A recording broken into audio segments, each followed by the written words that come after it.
Xiva tumanidagi G'ovik mahallasida 680 ta xonadon mavjud bo'lib, bu yerda istiqomat qiluvchi yurtdoshlarimizni haqiqiy ma'noda ishbilarmon deyish mumkin. Sababi hududdagi har ikkita xonadonning birida hunarmandchilik, ya'ni deraza va eshik yasash yo'lga qo'yilgan. Oilalar daromad ham shuning orqasidan yaxshilanmoqda. Siz tasvirda ko'rayotgan xonadon egasini nafaqat mahalla aholisi, balki tumandagi ko'pchilik qo'ligul hunarmand duradgor sifatida juda yaxshi tanishadi. 20 yillik tajribaga ega qahramonimizdan ustoz shogird an'anasi asosida ko'pchilik hunar sirlarini o'rganishmoqda.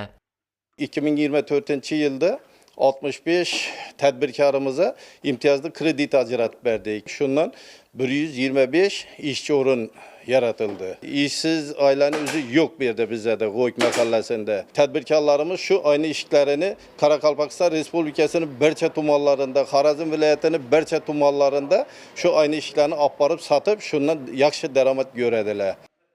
Oila a'zolari birdamlikda oyiga 100 dona tayyor mahsulot ishlab chiqarishadi. Oylik daromad esa o'rtacha 15 million so'm. Mahallaning driver sohasi hunarmandchilik bo'lgani bois bu singari jarayonni ko'pchilik xonadonlarda kuzatish mumkin. Devletimiz tarafdan imtiyozli kreditlarni aldık. Şuları instrument aldık, royal aparatlarını aldık, duxbillarni aldık, kompressorlarni aldık. Şu sebepten hazır yaxshi işimiz önümlü bo'lib turibdi. Aldılari 10 iş chiqadigan bo'lsa, hozirgi vaqtda 30 ish turibdi. 2 ta ishchimiz bor edi, hozirgi kunga kelib 5 ta ishchi bo'ldi. Yani marketi qurilyapti.